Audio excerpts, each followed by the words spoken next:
Hey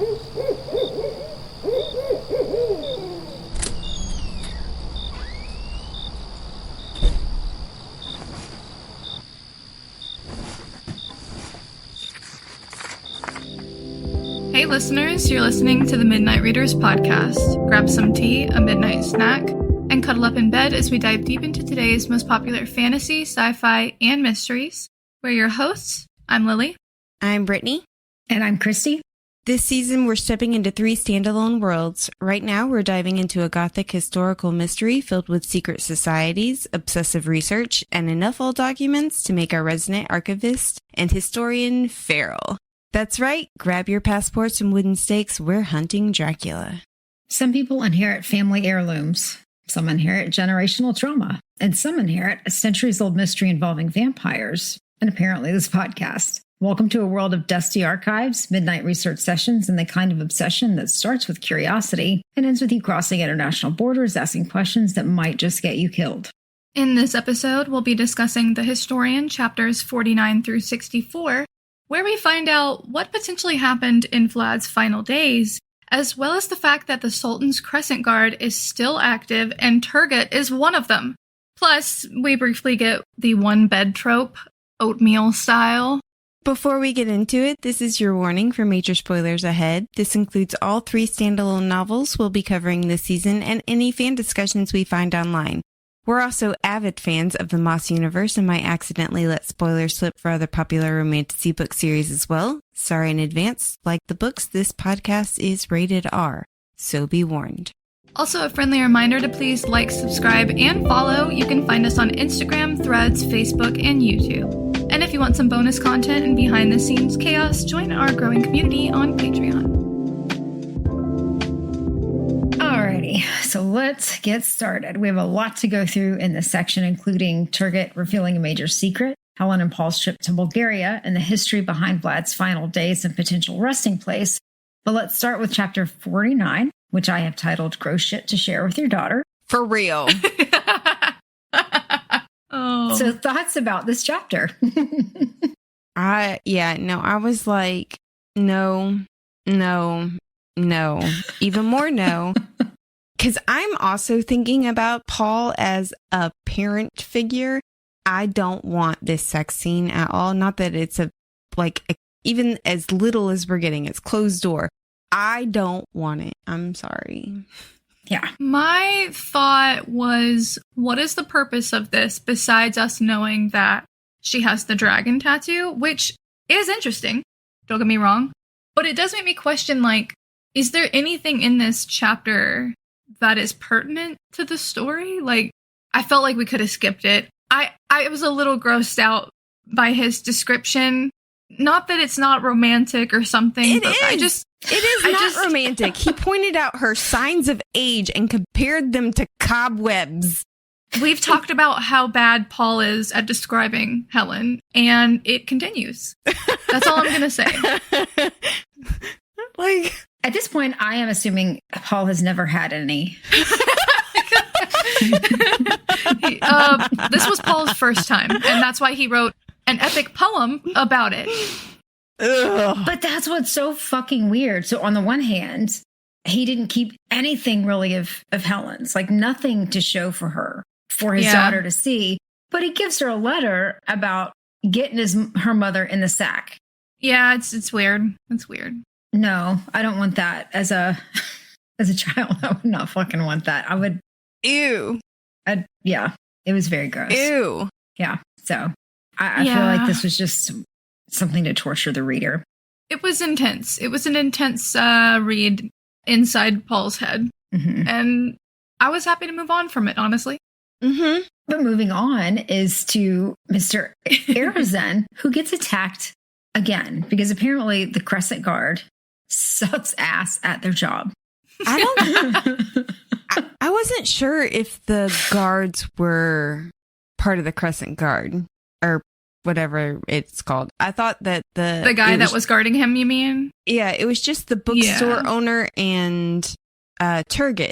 Mm-hmm. But either way, they should have hired or had somebody else more responsible help him. I agree with it. I agree. Though when you tell somebody, hey, you need to watch this person, for how long are they watching them? And they can't like nap for 2 seconds and they can't go outside, maybe go to the bathroom. They need other helpers. They should have had more than one person looking after this guy. Yeah, they need like a changing of the guards moment. Like, you take 8-hour shift, I take 8-hour shift. But then again, like, what if somebody goes to the bathroom? It's the same thing as, as soon as you take your eyes off of him, he's getting attacked. Well, I guess they're going to have to go to the bathroom together. Well, why not have 2 guards? Put 2 guards. Exactly. Yeah. Exactly. One can go outside and the other can watch. And this poor fucking old man is just getting the shit bit out of him. Yeah, poor guy. They should have just killed him to begin with. They just tortured him first. And is this Dracula or the evil librarian? Evil librarian. It's got to be. I don't think he warrants a Dracula visit. Yeah. Yeah. He's not that important. Yeah. That's like a celebrity. This is just like revenge. Yeah. Yeah. You're not good enough for Dracula to eat. I'm sorry. Pretty much. Do you know who my dad is? Right? That's right. Oh my God. I'm sorry. You have no Michelin stars. Zero stars on Yelp. Oh my God. So we also kind of go over the letter that Salim found, which has a lot of information. But one of the pieces that I thought was kind of interesting is that it talks about that the Sultan appoints a new patriarch of his choosing for the other churches. Mm-hmm. And that they have to submit their charters. That's pretty normal. Of other religions, which I thought was kind of... Well, I mean, he took over the region. He can't just it makes sense because he took over the region. He's going to put people in power who are going to be loyal to him. Okay, but that's my question, though, is how would you know who's going to be loyal from those other religions? That's the idea, right? Is you just put people that you know in charge of it. That isn't necessarily... They're not necessarily like religious leaders that everybody knows and trusts. Okay. Yeah. Or probably even of that religion. Who knows? I mean, I'm sure it's kind of like stacking the Supreme Court. Well, the reason I ask is that because of later on, and we'll talk about it a little more then, but when they take the relic out, could that person have played a role in helping them get that out? Yeah, I guess it depends. Okay. I don't know. I did have, when we were reading this letter, I did have this thought of, like, they were talking about the dragon that they found in the book in Hungary. And Salim was like, I think it was Salim. It's like, I wish I could have seen it. And I was like, damn, if this mystery was playing out in today's time, we would have like a Reddit board, and this mystery would have been solved like in 2 seconds. Like, just use the internet. Sad but true. Yeah. Like, ooh, look what I found. Here's a picture. Phone camera, like camera phones, and there would be no stealing of the research because it would all be backed up in the cloud. Yeah, true. It'd be cross-posted across a bunch of Reddits. A bunch of people would have really bad takes on it, and then there'd be 2 really good takes. Yeah. That's probably why we don't really see Dracula anymore. He probably went ahead and staked himself and was like, fuck this, the world sucks. I'm out. He was like, that's enough for me. Dracula thinks that the world is too harsh. Yeah. Or too bad. Taking my toys and going home. I don't blame him. I would, if it were me, I would have like, I'm going to take a sleeping pill, and when I wake up in 100 years, things better be better. Right? Yeah. I was a little surprised Turgut was helping them with money at first. I was surprised at first, too. I was like, oh, he's got money? What? Handing it out. But then we find out that he's part of the Crescent Guard. And I guess that's where it comes from, is some sort of like central funds, maybe? I assume that these are families that have had money for a while because they're part of the Crescent Guard. That was my first thought, is because they've been passing this down for so long, they they must be families that are of like a high social standing. Yeah. Probably either they pool their resources or they continue to support one another in some way. So, yeah. I don't know. For me, it sounded like they said that they scraped together some money. Maybe they did. I don't know. I've missed that.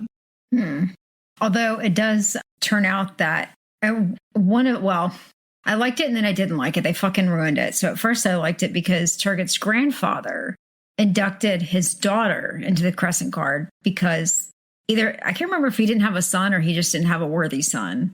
He didn't have a son. So he inducted her, which I fucking love that. And then I found out her mother killed a bitch.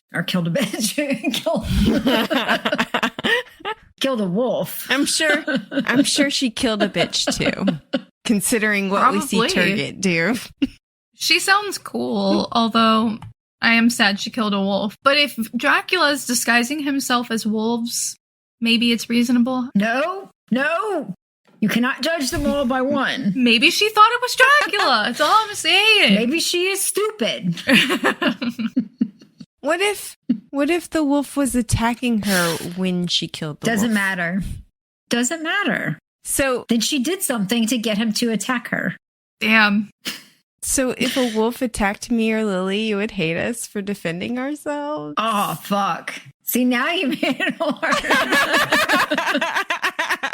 Just saying. Maybe it's not. Maybe it's Dracula's fault. Let's just blame Dracula. I'm good with blaming Dracula, but I did read this and I went, ooh. Yeah, I immediately thought of Christy. I was like, damn. Yeah. Only one sentence and I was like, oh, Christy's gonna hate that. Fine. The two of you are part of the very few that I would side with over the animal. In most situations, I will always side with the animal. Although it takes a lot of effort. Did you guys see my meme? No. Hold on, I haven't scrolled in the notes. Oh, shit. Let's see. That's good. Did you do that? Yeah. Okay.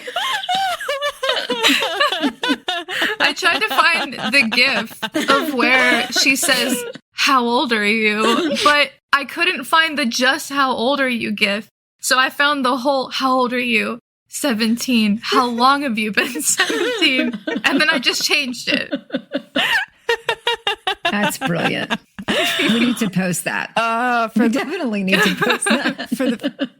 For the listeners, it is the Twilight. If you couldn't figure that out, Twilight, Bella and Edward scene in the woods. It's how old are you?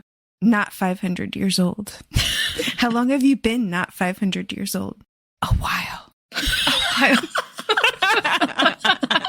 It just immediately came to me when Helen was like, "How old are you?" And I was like, 17.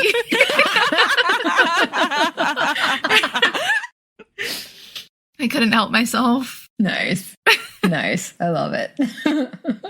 Oh, man. And then he was like, "Don't worry, I'm not like 500 years old or something." And I was like, well, that's a shame. But no wonder he was so fond of Mehmed, like when he was talking about him. I mean, he's like, his whole life is like sworn to being fond of Mehmed. Anybody else getting annoyed with how, I know that he was referred to this, I guess, in real life, but the way he was talking about Mehmed, it was his glorious, his exaltedness. And I was just like, shut up already. He's dead. But now it makes sense why he talks like that, you know? Yeah.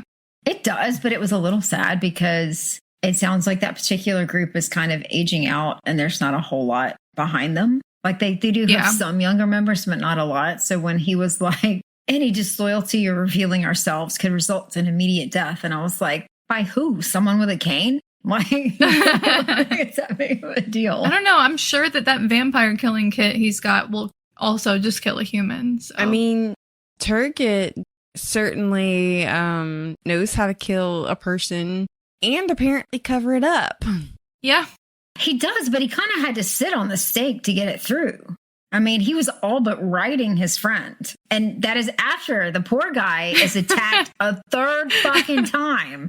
After having been attacked a second time. Yeah. And the guard fucked up. This guy, what did he do? He called he just went out for something, and then he called the doctor. To call a doctor or something. And he wasn't supposed to. Yeah. So he's been attacked, and you step outside. What? I don't understand. These are like the dumbest guards ever. I don't know what happened. I mean, to be fair, if you're going to step outside, do it during the day. Yeah. Yeah. So I don't know what happened, but either way, that guy's been killed. Yeah. He's gone. He's out of the picture. Yeah. And Turgut and Salim had to basically kill him before he rose again. Yeah, because they were like, if he dies naturally, he will become a vampire. So they had to get on top of him and penetrate him. Oh my God. He used a brick. Really push it in. Like, They rode that stake like it was a champion horse. Jesus Christ. Jesus. Oh, man. But, I mean, to be fair, getting a piece of wood through skin and bone, it's gotta, yeah. That's hard. And, like, depending on where they're staking him, like, I guess, like, the heart area, it's really hard to get through the breastbone. It's, like, notoriously difficult. I mean, they aren't Buffy. They don't have the strength of Buffy. That's right. No, but maybe Salim, like, sat on Turgut, who then sat on the stake. So it's a threesome. Each body weight, yeah. Okay, forget the Paul and Helen sex scene, though, or sex poem. Please. What the fuck is with Cornflake and our narrator having a sexy moment in this random room? It's a one-bed trope. Your favorite. Oh, well, I mean, she's a child. I didn't want to read this. I was like, what are you doing? I was like, what do you mean? You guys just met each other. What are you doing? I, too, was like, oh, it's the one bed trope, but ew, they're kissing. Ew, lovemaking. Ew. Okay. I couldn't tell. Did they actually have sex or did they? That's what I was going to ask. I don't think they did. I feel like they didn't. I don't think they did because she literally says something like they couldn't take any more clothes off because they had stuff to do. And I was like, this is why you don't shelter your kids. Why? Because they won't have sex.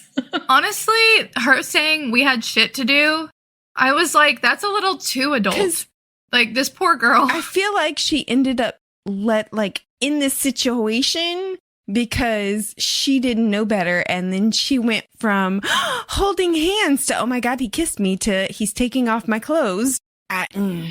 This is why you shouldn't shelter your kids. Here was my confusion, though, is that, so when she said she couldn't take off her clothes, I couldn't tell if it was like, we can't take off any more clothes because I want to get to the sex part and I can't wait. I just got to go. Or if it was like, we have shit planned for the rest of the day and I'm done. Like, you had your moment. You didn't fulfill it. Let's go. I did not think that it was something she was not into. I think it was implied to be consensual between them. But I think they were both just like, we're not going to. Because he looks at her and he's like, you're just a kid. And I was like, ew, first of all. Second of all, that's what I'm saying. Like, you don't need to be having sex right now. I'm pretty sure that he is over the age of 18. He's in college somewhere. Is he? Sometime. He's 18, 19, 20-ish. Yeah, he's at Oxford, and she's 16, 17. We decided 16 or 17. And there is no Romeo and Juliet law at this point. Yeah, I don't know. I mean, I don't necessarily think... Not that they fit the Romeo and Juliet law, but... Sorry, go ahead. My problem is not necessarily the ages. I thought he was close to her age, like maybe like 18, 19.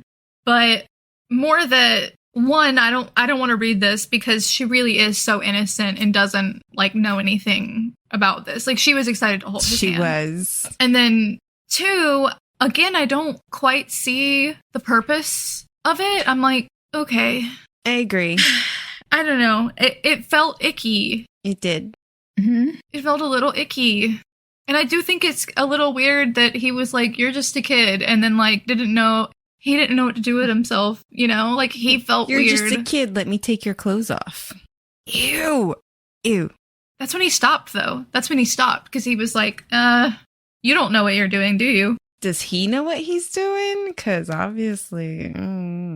I don't know. I just like, what would Paul say, narrator? I don't know. Paul just got through telling her how he got her mother in the sack. So seriously, like, just saying. Yeah. Ew. I don't know if he's the best one for advice. I don't know. I don't think that they should be ashamed of the sex aspect, nor that they should pretend that she doesn't know anything about it. But I don't know. This just all felt weird to read. I don't know. My parents know that I know about sex. We still don't talk about it. They don't tell me about their sex life. Oh, I would hope not. I don't want to know about their sex life. My parents don't have sex anymore. They don't need They haven't to for know. like 40 years. I think there's a healthy middle here. Like, I don't need to know about my parents' sex lives, but I also think we should be comfortable saying things to our parents. You know what I mean? You should feel comfortable talking to your parents, but you don't have to talk about the gory details. Like, my mom might be okay, but my dad would be. He is like that old school. Sex doesn't exist for anything except for, yeah. you know. Yeah. To be fair, this is probably, this is like 65, 70s where we are in the book. So I'm sure it's just not the time to be talking to your dad about sex. I think Paul is probably more likely to talk about that kind of stuff than my dad is. If even now. Yeah, he would be cooler. Maybe, yeah. But I definitely think for a young girl, talking to your mom is easier than talking to your dad. Yeah. All right. So they leave there. They go to Bulgaria. But they assign him a supervisor, which... Supervisor. Like... Yeah, what's his name? Ranov? Yeah, Ranov. Maybe Ranov. Renov, I think. I thought it was Reznov for like 4 chapters or something, and then I realized it was not. It's like Renov or something like that. I was spelling it wrong and everything. Huh. They say it so fast in the audiobook that it never really registered. I mean, when they said it, I was like, that's the supervisor. But I'm going to continue to call him the supervisor because I was like, I don't know how to say it. He's their handler, you know? He's the one that's babysitting them. Spy. That is a sucky ass spy. He's like, oh, pretty girl. Yeah. Let me go hang out with her. I know I'm supposed to. That was creepy. A man is a man. Yeah. He's like, I know I'm supposed to be watching y'all to figure out what kind of research you're doing, but I'm going to go talk to her. And then at the party, he's like, yeah, I'm going to hang out with her some more and maybe just hang out with these other people. And then when they go to that library, he's like, this is boring. I'm just going to hang out in the stacks and just kind of loiter. And oh, yeah. For someone who's supposed to make sure that they're not doing like political stuff, he's not doing a good job. Yeah. He's like, I'm going to go take a smoke. He's not, but I kind of felt like he was doing just enough to let them fuck up. Yeah, that's fair. Like it was like maybe they needed that information too. So he let them go long enough to see if they could figure it out. Because maybe their side is looking for it. But that's what Helen says is she was like, oh, don't worry. When her and Paul kind of walk off a little bit, that first meeting with Stoichev, they walk off into the woods and she's like, oh, someone's definitely still following us, even though he's not here. And Paul's like, oh, really? And she's like, yeah, we'll probably see him in a minute. And she's like, why do you think that they're following us? Like, why are they letting us do what we want, but still following us? And it's because they want to know what we know or if we're going to figure it out. Yeah. This is what What do they want with Dracula? I was like, Well, who is he working for? What's he after? Why is this information important to him? How do they know that he's looking at this information? So confused. I had so many questions. Yeah. all I could think of was the Nazis' experiments during World War II and how this must be, it's supposed to be, I think, kind of a callback to that, kind of related in a way. Like finding a weapon? That's what I think. Yeah, kind of You like better do what we say, having or we're all gonna of the weapons at your disposal. You better do what we say, or we're going to sick Dracula on you. Well, not really that, but like she says that wouldn't it be great if Stalin could have lived forever, for example. And I think this is just one of those examples. Like, then, as far as I understand, the Nazis did a lot of experiments on health and trying to understand the human body more and how far the human body could go before it gave out. And I think this is related to that in a way. That was what my thought was. I will say, when we first meet the handler, I believe Paul says that his face reminds him of something, but he can't recall what it is that he reminds him. And I was like, did he lose his memory too? Yeah. Is this amnesia at work? Did somebody slip him the amnesia potion, which we did get confirmation, sort of? I don't know. I think Paul, as an academic, is poorly lacking in observational skills. My thought was that maybe he looks like one of the librarians that was like following him, or possibly Dracula in some way. Oh no. I don't know. But there's got to be something about him, but I don't know. Yeah.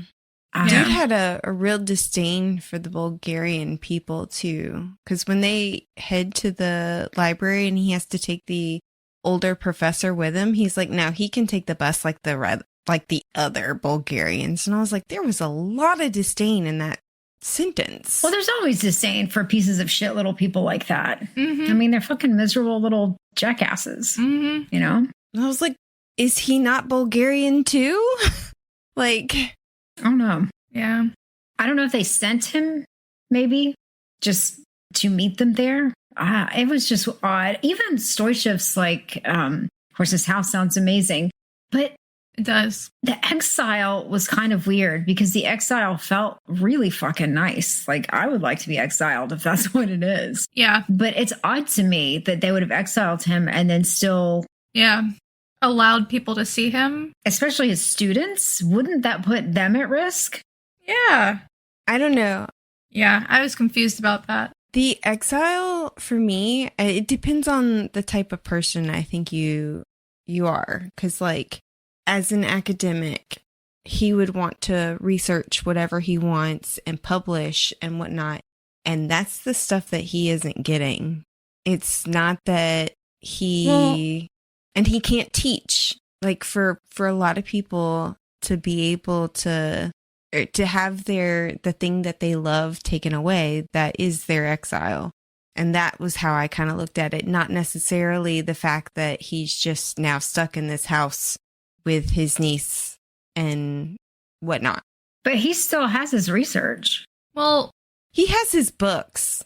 I don't think that he really goes out much and like does research. They're allowing him to do it because of Paul and Helen. And they were told that Paul and Helen gets whatever they want. So, well, this is my thought. What we were talking about earlier about how they allow Paul and Helen to do this because it's potentially something they want. I think it's the same with Stoichev, which is we'll keep you around and we'll let you live your life so that when we need you, you are there and you can do research for us, or we can use you in the way that we need to use you. In a sense, he's being used right now for their needs, which is he's helping them research Dracula. Yeah. Although that's my thought. I just thought that as far as the exile goes, they probably make it for the person to make it as punishing, I guess, as possible for them without actually making it uncomfortable. I don't know how the word is, but I would think that they would take away his books and like all kinds of stuff, but they didn't. And not let him meet with his students. You could slip him stuff. Yeah, I was surprised. The supervisor guy did say, he was like, I do think that he's been allowed to keep too much. Yeah, he did say that. Well, that's true. He's not at the pay grade of being able to think, so he needs to just shut the fuck up and do what he's supposed to do there. Do your job. Oh, but he doesn't even do that. God. He's so creepy. Oh my God. He's so fucking creepy, especially with Stoichev's, was it niece? Mm-hmm. Dude, come on now. Oh, when Helen tells him off, I was like, go girl, Mhm. go. Like, speak. Yes. Helen is such a highlight. Well, and the fact that it's because of her brain and her knowledge that they really connect with Stoichev. And yeah, I love how Paul tries to take credit for that as well. Not sole credit, but like it gave us credentials. And I was like, no. Because of Helen's knowledge, that is what gave you credentials with him. But come to find out, though, Stoichev also has a book as well. Another man. When I was like, I swear to God, if he pulls out a book, motherfucker. I was like, damn it. Yeah, and I was like, Helen's probably feeling like, where's my book? yeah. I know. Like, who didn't get a book? Who didn't? If you didn't get a book, please raise your hand. Right? Like, what? But if what we have theorized is actually true, she wouldn't get a book because she's part of Dracula's lineage and those books are her enemies. So, Oh, true. Fair enough. But also the funny thing is, She's so cool, though. it makes me wonder how this book has remained secret. If so many people got it, like, So many people have it. yeah. Since we're talking about the book, they finally find out from Stoichev. Mm-hmm. Is that his name? Stoichev. They finally find out from Stoichev who Iviranu is, which he was a printer. yeah, Mhm. And I was like, he probably printed the books. did he make the books? I had the same reaction. I was like, Yeah. is this the guy? Is he alive and making books? Is he distributing them? Or was this like, did he, is this the head of the anti-vampire? I feel like he's probably gone. Yeah, I had the same thought. It's like, this guy's printing books to get Dracula to get his ass. He knew the books would last. Yeah. Somehow. He's doing something with the books. And how I think it's many him. are there? Yeah. Apparently quite a few. And apparently, I guess they somehow bring them to that same point. Really quick, though, because we're kind of in between like Stoichev's story. We have chapter 56, which is very short. Mm-hmm. Literally, Barley, who is now her cousin, they find Paul, or at least his room. Ew. And yeah, so... Who is now stated to be her cousin. Not actually her cousin. Not her cousin. It gives another meaning to the term kissing cousins, right? God. But yeah, they find Paul's room, and she says... It stuck out to me because she says that her father was never like the type to like leave his shit around the house. And I was like, is there a problem? Yeah, I know, right? She's like, when they were talking, they were like, unlike the other men, unmarried or widowed men who don't have a woman in their life to keep their shit together. And I was like, have you seen my room? I was like, you leave my pile of clothes alone. Like, I'm sorry, what? Is that a pile of clothes on the back of a chair? Excuse me. Maybe. Oh. Literally. That's why Paul was so fascinated with Helen when she was taking her clothes off. And instead of just throwing them on the floor, she literally took the time to put it like on the back of a chair. And he's like, oh, that's sexy. That's nice. Do it again. He was like, she's neat and clean. Oh my Lord. Oh my. Yeah, that's exactly what it was. Biggest turn on ever. Mm-hmm. Let's see here. But Paul's not in his room. Where do we think Paul is? He's hunting Dracula. In the monastery, I guess? I don't know. Yeah. I think he's at that St. Matthew's. I think seems like where everything is going to kind of come together. I think. I don't know. I could be wrong. I think so too. Okay, so here was my thing about what that Iviranu? Iviranu. Okay. The one question I had about that is that, so he said it's a scholar and a printer at Snagoff that did that, but he doesn't know who the abbot was. So how do you know that much? Like the printer that's there, but you don't know a major abbot that was there as well. That was a little confusing. He was also the first printer in Romania. And when you're the first of something, that kind of stuff tends to spread, be more widely known.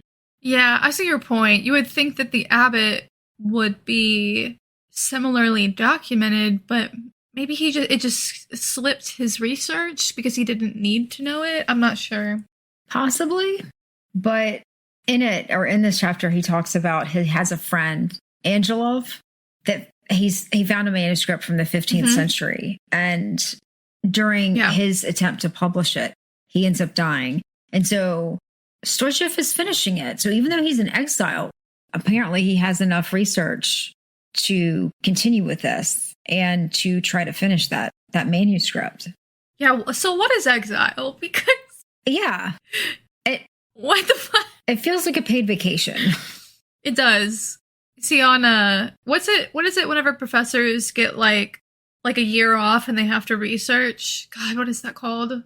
Oh, sabbatical? Sabbatical. Yes, sabbatical. He's on sabbatical extended. Yeah. I was kind of reading some of your notes, Lily, and for the kind of going back to the printer at Snagoff, everybody else at Snagoff, including the abbot, was very much like, get everything to this monastery. We're going to save his soul. Seemed to be pro Vlad. But whoever printed these books blatantly was not. It was very much get rid of him. So would that not have been an odd place for him to be a printer at Snagoff if he's not pro Vlad?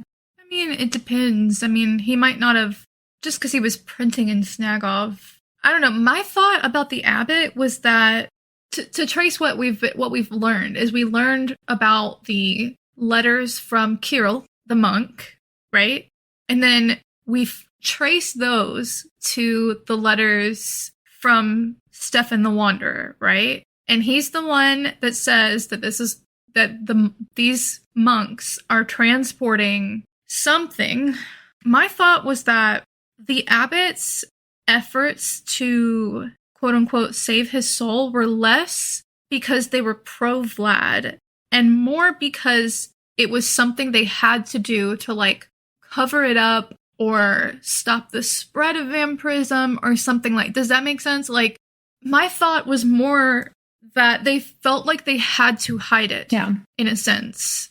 And so when they set off to find this relic that is supposed to save Vlad from becoming a vampire, it almost seems like he's acting in the efforts of the church, not necessarily in efforts of Vlad. So maybe when the printer, Iviranu, is making this book and the abbot is acting in tandem at the same time, maybe they're both maybe their efforts are both for the same good, right? Like, if the abbot can't find the relic that saves Dracula, then maybe this book that we're printing will find somebody who can do it, or at least get rid of him. I don't know.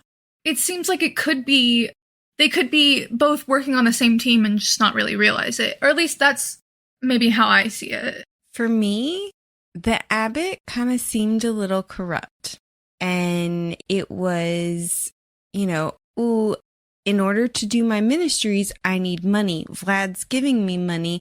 So when people came to him and said, no, this is what Vlad is actually doing, it's actually really cruel and whatnot, he's like, no, actually, it's okay. We're not going to badmouth Vlad here. He can do whatever, even though it's bad, and we're going to pretend like it never happened.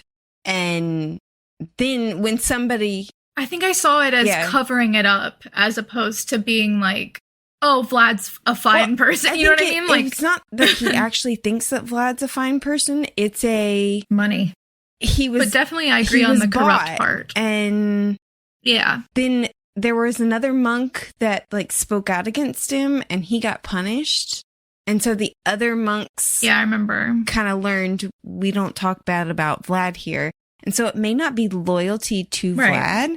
It just may be, CYA. We're not allowed. Yeah, like cover your ass. This is something we don't talk about, and I agree. Yeah, and I'm sure because like the abbot said that he was only going to tell the location of the monastery they were going to one person. So I'm sure that the abbot has very loyal people that he can trust with this information, but I don't think that they're all just blindly Vlad is the best ever. Yeah. I agree with that. I do agree with that. Yeah. It was hard to follow that story. I kept zoning out. I was like, me too. If it was given in a different way, it might have been less of a zone, but it just kept going on. It was really funny because it felt like I was in grad school again. I was like, oh my God, this is exactly like grad school. So to me, this part was like the part I love. Like I love. You should have been a historian. Reading the details. I would keep like reading them over and over and over. So I actually love the level of detail and the slow kind of story. I'm an Aries. We don't like slow. Normally I don't, but on certain things, like if ever I've gone to historical sites, I have to go early because it will take me so long to go through. I'll just stop and stare and think of all the things that happened here and the pieces of that room that they touched or whatever. It takes me hours to go through. I like history and I like learning this kind of stuff, but it also needs to be, for me, presented in a way that I feel like progress is happening. Yes. This was like reading an article. Yeah. Yeah, which, again, it felt like I was in grad school again. I like articles, though. I had to read peer-reviewed articles for a job that I had, and I loved it. I had to do that for psychology, and I was never good at it. My brain just, I don't know why. It zones out. I need information to be presented to me in a fun way. Oh, really? No, I like the details, like tons of details, like all the little stuff I love. I don't mind details, but it needs to, the presentation of it needs to be not, here you go. This is what I meant when I made the joke that no wonder she's a historian. Like, I was like, this book feels like a historian wrote it. Like, sometimes it's very dry. I like articles like that if it's something I'm interested in. But for me, that's hard. For me, it is like I'm very interested in this part of, Vlad, that part of history is really interesting. So this part to me was so much fun. Yeah. But I felt like Brittany brought up a really good fucking point about Vlad being beheaded, because typically in most vampire stories, that right there kills a vampire. So how the fuck is he a vampire without his head? Yeah. Kills a vampire. Yeah. I wondered that as well. I was like, and obviously his head was presented to Mehmed and displayed. And so his head was literally detached. There's no disputing it. Right. So do we think somebody put him back together? Frankenstein style? I mean, I guess, but still with that. Again, like on Buffy, you cut off a vampire's head and they're dust within seconds. So how? I'm also picturing like, okay, so if the monks did actually take Dracula's body from Snagoff to the new monastery, in which I'm not even going to try to pronounce.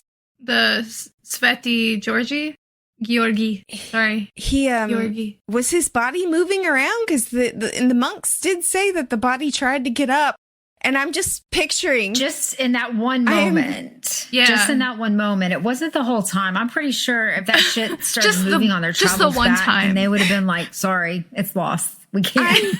I'm picturing. Just the one time. I don't know how he would hear it, but I'm like, they said that maybe they hid the body in the woods if they had pre-knowledge of the people coming. And I'm just picturing them going, hey, Drac, we got some people incoming. Could you, go hide in the woods? And this just, headless body just getting up and walking out. Oh, my God. Some kids playing nearby. Yeah, just... Oh, my God. I think at that point, though... Or better yet, hey, Jack, play dead. If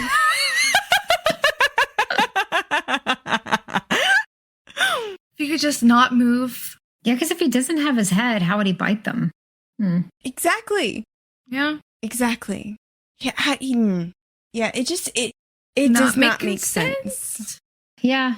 And hopefully it'll explain it later. Again, I cannot remember. The other question I had about, because we still haven't really gotten a definitive on the magic system here and how vampires work. So the other question I had was, why are they looking for Dracula's original tomb? Is he tied to his coffin? And I know that he wasn't actually buried at Snagoff. So if he was buried, it's a good point, at this other monastery, does that make that his original burial ground? And is he stuck there? And if he is stuck there, how is he biting people all over the world if he has to go back to his tomb every night? But is it his tomb in the normal sense? It's a good question. I don't know. That's my point. I don't understand why they're looking for the original. He could have let me pick up my coffin and go elsewhere. Well, he has to go back to St. Matthew every 16 years to do something. He doesn't have to. He chooses to. Well, to continue to be a vampire, he has to. Every 16 years, he has to continue to be undead. He has to go and do whatever it is he does. Maybe there's some sort of relic there, and it's not his coffin that they're protecting, but maybe there's some relic that can destroy him if it's destroyed. I don't know. My impression was that he was going back as a tribute and that it wasn't necessarily keeping him a vampire. Yeah, I don't think they told us that. I thought it was in there that I'd have to go back and look, but that it was something that he did to continue to be undead. It seemed like it was some sort of timeline of I don't recall it. Necessity. They told us that he goes back every 16 years, but I don't remember if they told us why. I'll go back and look because I think I know the chapter. So I'll go back and take a quick peek just to make sure. But I thought they had actually said why, that it was something of necessity, that it was something that he did in order to maintain that, some sort of ritual or something that he had to do. But my thing is that they are going on the idea that Dracula was buried, original burial ground in Bulgaria. And that's where Drac is, and that's where Rossi has to be. And so I assume that his crypt, tomb, whatever would be with him. Is he tied to that? Or can he just be like, I'm heading to America, I'll be back in 5 days? Yeah, I don't know. It seems like the implication is that because of the book they found, because the book seems to imply that the important part is where the tomb is, which nobody can figure out.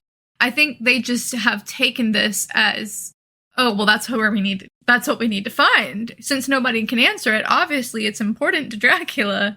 That was my thought.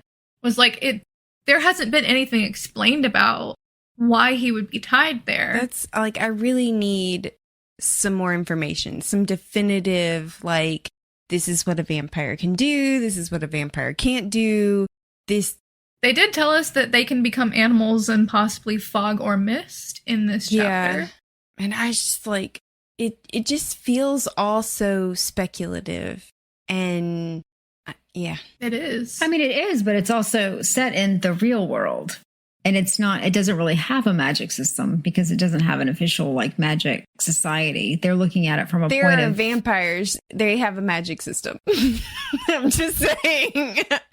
Well, yes, but we don't get to see the vampire side of it. So that's why I mean, it's all speculation because nobody knows. You're looking at it from the boring human side. Because they're not vampires. But even then, See, I could do like an Edward Cullen thing on this. And actually, to be fair, I guess in Twilight, the vampires could get their heads cut off and they would still be alive. Remember? And they can put themselves back together. Yeah. You have to burn them. I thought if you lose your head in Twilight, you die as well. No, they have to like burn you to nothing. Nope.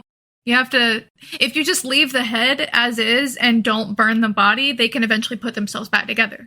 But remember we talked about this, like when, like, can you cut them off? And like, is the arm like a sentient thing? Would it know that it's not attached? And remember it like crawled across you don't to remember like this? I remember they can lose body parts, but I thought we talked about like, I for some reason in my mind, it's probably because in the movie, when Carlisle gets his head ripped off, he's pretty much it's dead. Like a big deal. Yeah. Which is not what happens, by the way. Well, it's Brittany, you, I know in there had not asked about a head. You had asked about hair. The movie is wrong. If we could stick it back on the head. Well, because, it is established in Twilight that if you lose a body part, you can put it back on. But I thought they said that the head was different. Because, and hair is different. No, because remember I asked if you could put it on the ass? Like if you could put it wherever you wanted? Oh my God. No, I don't remember that. There's a scene, I think, where the wolves are describing killing one of the first vampires and then it just put itself back together. And the only way they can think of doing it was like separating the body parts as far as possible, I think. Maybe I'm making that up. I remember that sort of, but also in my head, the head was still attached to the like torso. I don't know. Oh my God, these are Twilight vampires. Yeah. Well, it kind of makes sense that the head might be able to put itself back together. If you think of the vampires as like ghouls or spirits, because they're technically dead. So like the laws of human physics it doesn't work that way. Of course he can put his head back together. There's nothing running that circulatory system. Yeah, but what would glue it back in place though? I don't know. Sheer willpower. Just have somebody sit on it. The spirit of Dracula. Okay. I don't know. Spit? I don't know. What do you want me to say? A little super glue. I'm going to need Dracula to sparkle in the sun. Maybe we can get some sparkly glue. No. Do not ruin Dracula. Yeah, maybe Dracula has venom like Edward Cullen. Glitter glue. God, no. I'm pretty sure he would stake you. We could get the black kind. It's really good for galaxy slime. Ew. Oh my God. I'm sure Dracula would be fine with black glitter glue, right? I think black is his color, so probably. Yeah. I don't know if he wants the glitter though. Or red. Or red. Yeah. He's sneaky. Oh, come on. You don't think that a prince would want to be sparkly? No, he was sneaky. Think about it. He was sneaky. You don't want to sparkle. You give away your position. Would Dracula think that glitter is little pieces of gold? I don't think he would care. Yes. Yes. Yes. He would be like, oh my God, that's a relic.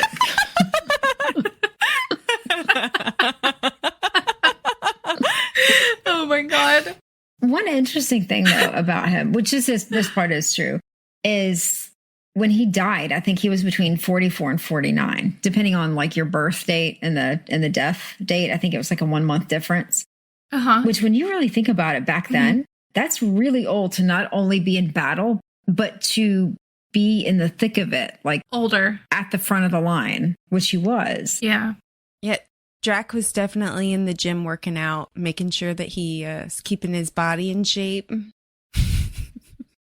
Well, he's scaring the shit out of people, so he was probably just like, I'm going to be there and you can't stop me. But I thought that was, that was interesting. That is interesting. He's much older than I thought. We'll kind of run through quickly. I mean, stop me if there's something you want to talk about, but kind of the history that they go over in this part of it. And we kind of get both sides. So we get what Stoichev goes over, and then we go with Stefan's story, which kind of relays the same information. But on the pilgrimage over, 2 of the monks are captured by the Ottomans, and they have their hands and feet cut off. And salted their wounds. And then they're killed. For stealing and running, they say. Right. But they couldn't prove what they stole. Mm-hmm. Yeah. They stole the head. And they saw the bags of food, which, I don't know, maybe that was his head. Yeah. And they thought it was the food. Ugh. But let me see. They kind of talk about like the monastery once they make it there, and the fact that it was abandoned somewhat shortly after. I guess they stay there for a little bit. And then I haven't noted on here, but I can't remember that he never actually says. So for Stefan's tale, that he never actually says he took the body to Sveti. I was calling it Georgi, but you said Sveti Georgi. Georgi, I think, is how they pronounced it in the audiobook. But yeah, I mean, it's George. St. George. Sveti Georgi. He only calls it relics, which to me is an odd thing to call the body, unless you're wanting to put that in there to keep them from knowing what you are taking, unless, in case it's... Well, saints' bodies become relics later, so it made sense in that way. Although he's not a saint, but yeah, I think your point that if they're trying to hide what they're transporting is accurate. And then the letters break off. I guess there's 2 manuscripts, and they both break off around the same place, that a plague breaks out in the villages around there. Mm-hmm. Which is totally vampirism. Totally. Like, every time a plague is mentioned, I'm like, so y'all got eaten. Yeah. But not the fun way. And the abbot says that they buried the body, but they didn't. Yeah. So he covers that up. And he doesn't even trust the monks around him. Yeah. It was a little hard to follow. Like I said earlier, it was a little hard to follow because at first what we're getting is the commentary of the scholar. And then he gives us like background and a little bit of analysis. And then we get the actual play-by-play from Stefan and... Zechariah or something? Something like that. Yeah. Because they keep talking about Sveti Georgi. Mm-hmm. But what if that is just a name, like an anagram they gave to the monastery they actually took him to, again, in case the correspondence was intercepted somewhere, because nobody knows where it is. They're assuming it was burned down or something. But what if it was some other monastery that still is in existence, but is just under a different name? I do think it's still around, or they built a monastery on top of it, like something like that. Yeah. I do think the place where this happens must still exist.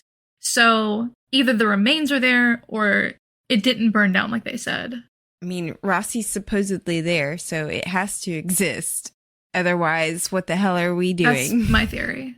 Yeah. I mean, it could be another building, but I have a feeling it's probably still a holy site. Like, as far as Dracula is concerned, I feel like he's like, you want me to sleep in a nice posh hotel? Fuck no. Give me some stone monastery. I need holy ground.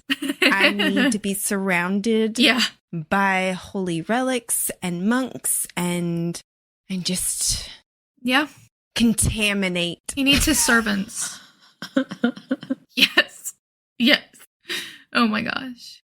They said they'll know when they get there because of a sign.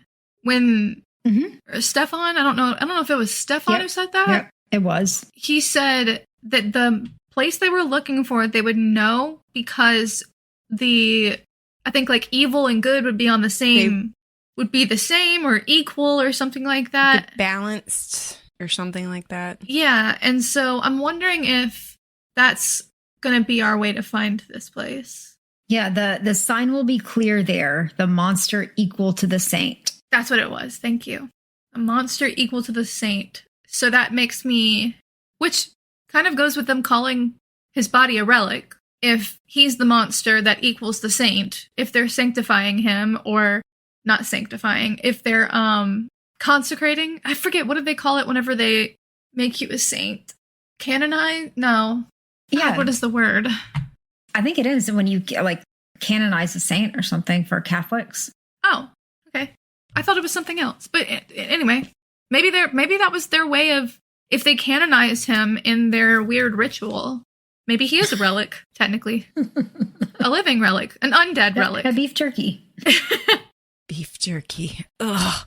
Yeah. But what kills me, though, is a lot of this stuff, especially when they get to the monastery, they're talking about it and reading it in front of Ranulph. Yeah.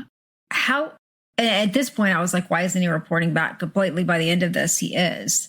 But yeah. Yeah, we see, what's his face? The smarmy ex of Helen. Joseph. Geza. Whatever. Geza Joseph. Yeah. I was like, what the fuck is he doing here? Yes. Geza Joseph. Motherfucker, get out of here. Why are you involving yourself? Although Stoichev was hilarious when he starts giving a lecture on how manuscripts were made in order to bore Ranulph, so he leaves. Yeah. That was... Yeah. I'll just bore the fuck out of him, and then he'll go away. He did a good job. But did you notice that it was Brother Rumen that they noticed was there, that was listening to them, and they're like, oh shit. So would he tell Ranulph? Depends. It depends on who he's loyal to. Maybe he could, if he thinks that they're a problem, he might. I mean, maybe there's so many possibilities here. Either he knows something that he shouldn't know, like about the story of Dracula, right? Or it could be political completely. It could be that he thinks that they're spies or enemies of the crown or whatever. Enemies of the state. I don't know. It could be either. I just thought that was weird as a monk that he would like act in that fashion. I mean, it doesn't surprise me in a religious sense, but for the book, I guess it was a little surprising. Well, we just found out that monks are not necessarily, and abbots are not necessarily always doing what's best for the community. Oh, no. Absolutely not. No. I didn't think they were like good in that sense. But just as like political figures, it was, although I guess he could have been somebody that was inserted into that monastery for that particular reason. Yeah. The religion, very few times in history has religion and politics actually been separated. Yeah. Yeah. Damn. So, something we kind of skipped over was, what did you say earlier, Brittany? Oh, the amnesia thing. Yeah. Helen was immediately like, I hate him. And I was like, that is exactly how I would have responded. Yeah. Just immediate anger, revenge plotting, like this is personal now for her. Yeah. She was like, I mean, she was like, my dad, I want to do this to screw my dad over. But I don't think she was in it because she actually really had a personal like stake in it. Yeah. And now it's like, Dracula ruined my mother's life. He will die. Oh yeah, she was pissed. I loved it. Yep. She's gonna beat some ass. Yeah. Which I couldn't remember. I don't remember which of us theorized that amnesia thing, but I was glad that we got the confirmation. Was it me? I don't know. I thought maybe it was all of us you together. Brought it up, and then we were all like, "Oh, what if?" That's what I was thinking. Was we kind of all theorized it together? The potion thing, but you did, yeah. I knew that he did something to him. Yeah, you know. Yeah. And I feel like that was one thing that I was thinking too, because Stoichev says at one point that he had a break in at his apartment when he was younger, and all of his research is taken. And then he finds a dragon book with blood on it. It ends up being his blood. But it's being his blood type, not necessarily his blood. Right, but they didn't have DNA back then to say specifically that it was his blood. True. But let's assume that it was his blood. True. And what if he did said, like Stoichev, what if he set that whole scene up himself and cut himself and put his own blood there because he was thralled? what if all of them have done that? So Dracula wasn't there for Rossi or any of the others, that they were thralled and set the scenes up themselves and then left. Well, it did make me question what happened with Rossi, because we only had that little bit of blood, and I was thinking, if Rossi just walked out by himself, can you imagine? What if he just went by himself? There was blood on the ceiling, though. Yeah, you could have flung it up there. It's called a ladder. Ladders exist. Nobody checked with facilities. What about the swooping shadow that came over the window that Paul saw? That was definitely Dracula. The mist. No, that was Rossi upstairs getting crazy with the capes. He was probably running back and forth in the window like, I am Dracula. Oh my God. Dracula. Oh my God. So does that mean that Paul was thralled into killing the cat? Damn it, Brittany. Damn it. Brittany. Paul's on our shit list all of a sudden. he was already on my shit list anyway, so there's the shit list and there's the shit list. But isn't it still Cheetos up top? Still Dracula's Oh God, that's horrible. And it makes me want to cry to think if the cat died at the hands of somebody that he loved and trusted. Yeah. I hope that wasn't what happened. I'm gonna be sad. Ultimately, though, isn't it still Dracula's fault? Oh, don't cry. Oh. Paul wouldn't have done that. I know, but the cat would have known that. He would have been like, I trusted you. Let's choose to believe nothing happened to the cat. He just all of a sudden, it was quick and painless, you know? It was quick and painless. He didn't feel anything. It was Dracula's magic. Nobody got hurt in the process. It wasn't a thrall. It was just bam. What a tragedy, okay? Okay. And then he got a very beautiful burial. Yes. Okay. Damn it, Brittany. Brittany, this is your fault. I'm sorry. You brought it up. This is your fault. I just brought logic Look what into it. I'm sorry. you've done. Oh my God. I choose to believe that Dracula did to Paul, and that Dracula attacked Rossi, and that Dracula attacked Hedges, and that Dracula attacked that dude's wife or fiance. Yeah. And that Dracula God damn it, also set up the scene, which I was really pissed at the police. They charged him for calling the police, and then they're like, no, you did this. Yeah. Yeah, that's ridiculous. Man. Based on flimsy evidence, because do you know how many people have the same blood type? type? Yeah, I had the same thought. I was like, okay, that doesn't mean anything. Yeah. They were like, crazy old man. He was scared. Mm-hmm. Well, at that point, he was young, though, wasn't he? True. Well, still, though. Well, also, so we talked about the amnesia thing. I also wanted to bring up how sweet and like sad Helen's letters to the narrator are, and it made me really wonder what happens with Helen, because what if Paul is looking for her now, and she wrote these letters for the narrator saying she was looking for Dracula? What? And it's been 5 years. Yeah. Or did she say that it's been 5 years since she last saw her? Mm-hmm. So it does. When were these written? I don't think we know yet. Mm-mm. Yeah. So it sounds like it could have been she gave birth to the narrator and then was with them for a little while and then she left, maybe? I'm not sure, because the narrator doesn't remember her. Yeah. Really. But the narrator does say that her mother died when she was young. Yeah. Not when she was born. I don't know exactly how old.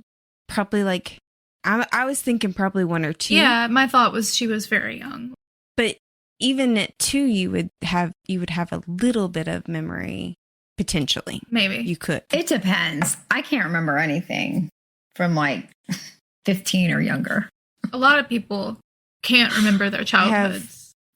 I have spotty memories, but my memories go back to at least January of 1989. That means nothing to me. I don't know how old you were in 89. I was born in 88. Holy crap. Well, how the fuck do you remember that? Yeah. It was a very traumatic thing. It snowed for the first time. What? Did you say it snowed for the first time? I remember it. That is traumatic. I can understand that. In Georgia. Oh my God. I cried so much I wouldn't let my parents take me out of the car. And so they had a snowball fight in the snow while I sat in the car or, in the car seat or whatever. And they let me fall asleep. And then they were able to take me out of the car and put me in the house. Damn, I don't remember I was terrified. anything from that age. No. Not even a semi-older kid. I don't know how old the narrator is, but she barely remembers her mother.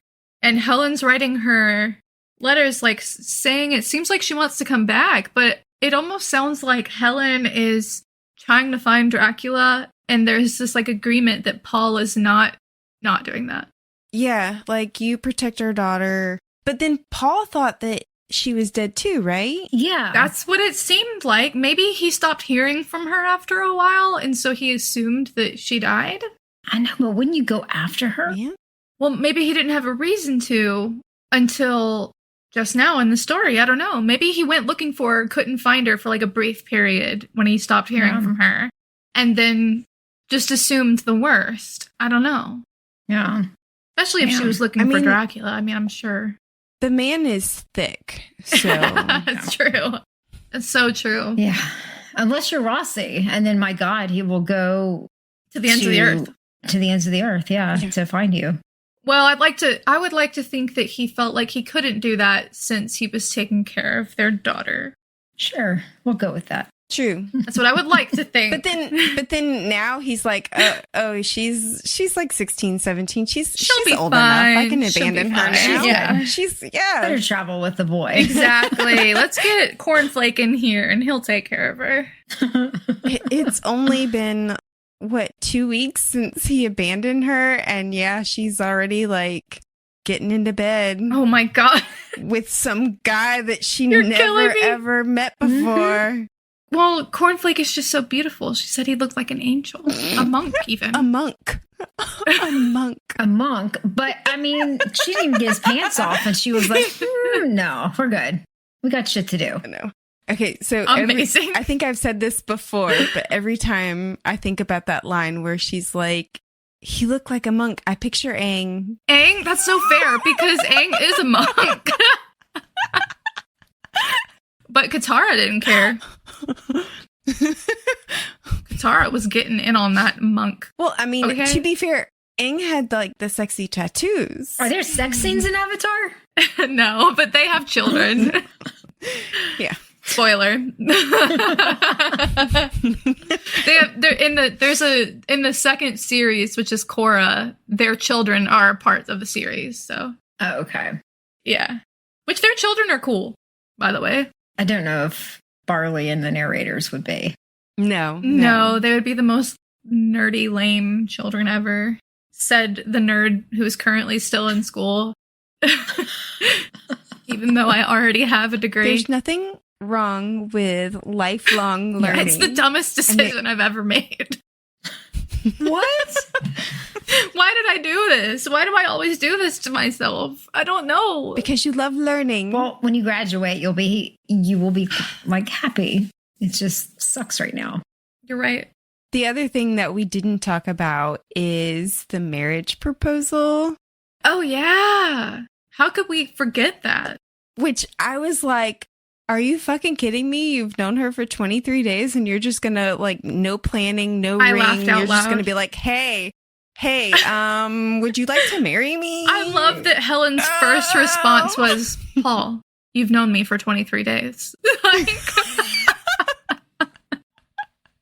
Good for her. To be fair, Travis and I only knew each other a couple months. Yeah, and that's still crazy. I want you to know that. And he was and it was off the cuff because I think he was going to take me somewhere to ask me. And I was like, I don't feel like going. And he's like, why don't we do this? And I was like, no.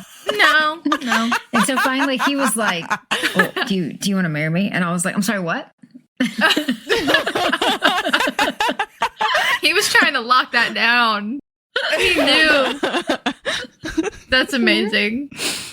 Oh. And look at y'all now. But yeah, so I was Right. he's just like, let's sit on this bench and I have no plans, but I can't not ask, will you marry me? And she's like, 23 days, Paul. 23. And he's like, damn, I can't take the question back. I also love that she was like, what will we do? How will we have kids? I've been bitten by Dracula. She's like, what are you thinking? And then he's like, well, did you want me to ask again later? She's like, no, I'll do it. She's like, I'll marry you. No, it's fine. We're good. We can get married. He could not hold it in. He just had to ask her. I kind of love that. I wonder though, she did point out, she's like, what if we had a child and it was contaminated? Yeah. And I was like, do we think the narrator is contaminated? Yes.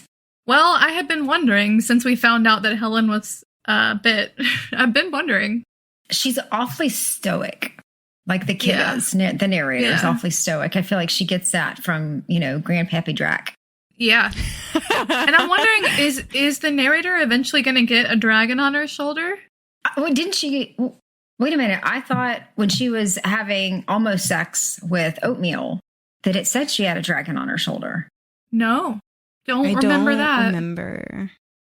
Not to my I know that memory. Helen does. Helen does, and we find out during the sex scene with Paul, or the sex poem with Paul. Maybe it was Helen. Maybe that's who I'm thinking of, is Helen had it. Yeah, because I don't think it's revealed that the narrator has one. Okay, I bet she does. I bet she does too. Doesn't even know it. I mean, she should. Or she's going to get one. But doesn't that mark Helen as the ugly kid? Well, she was the only kid. To be fair, she was the only kid. Well, if they're all descendant, then what's her name? Ava had kids too. And it could have been one of them. Then I guess one of her kids also has a dragon. It may be every family. If you have kids, one of them gets a dragon. Yeah. No, it seemed to me like it could have been anyone in your descendant's family. So I don't know. But I feel like the narrator either has one or will get one. The last thing I wanted to talk about was Helen says shit, and Paul's like, yeah, it's the first and last time she swore in front of me. And I was like, she must not really like you that much. No, because she uses those cuss words. No, she's a lady. She is a lady. No, she's not. No, she's not. She's at all. Princess of Wallachia and all that, but she's a queen. I think part of the royal family. Helen is a badass and considers herself above that. Yeah. I definitely can see her like stumping her toe and going, motherfucker. Oh! And so I feel like if she's not going to show her true self in front of Paul, she doesn't really like him. Yeah. To be fair, they've known each other for 23 days. He was probably a sperm donor to her Vlad offspring. She just needed somebody to facilitate. Yeah. Damn. I hope that Geza finds out that they're engaged and is pissed. Oh, I can't wait. I hope he gets his comeuppance. Yeah, same. Yeah. That bitch. Yeah. So we end with him showing up at the monastery, and who Randolph is apparently called. But Stoichev kind of pretends that Dracula isn't buried at Bulgaria, and their search turned up nothing. So the info that he gives to Geza is wrong. Yeah. I mean, I think he's still going to follow him. Which I was like, good on him. Which is why I called Paul thick. Because he believed literally, that. Literally, what he's saying is so obviously a lie. Mm-hmm. And Helen picks it up right away. Yeah. Which, by the way, I do want to point out that when they're talking in the library and Paul's like, I'm not taking notes. Helen can do that. She's better at it than I am. I was like, ugh. But anyway, Helen picks it up and it's such clear code. Yeah. Yeah. He is thick. Dinkus. And he doesn't get it. Yeah. How he's in academia is beyond me. I mean, Everything's written down for him. Yeah. Okay. And how is he Rossi's favorite? Spelled out. God. Yeah. I bet he's not. I mean, to be fair, his original dissertation was about Dutch merchants. Dutch market mercantilism. trends? Yeah, he's pretty boring. Yeah. Anyway. So now it's on to Bochkovo to try to talk with the abbot. Where? The new monastery. That's where they're going to go to look up The new monastery. The new monastery.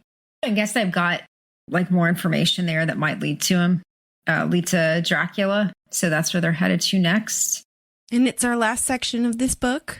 It is our last section. So Yeah. how do we think it's going to end? I better get some answers. Obviously, there has to be a showdown with Dracula. There better be. Like, there has to be some semblance of Dracula in this.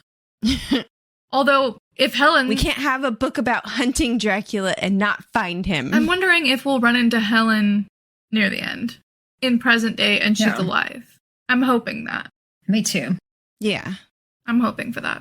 What if you got to the end of the book and it was like, nope, we found the tomb. Dracula was dead all this time. There's no such thing as vampires. Typical. Typical.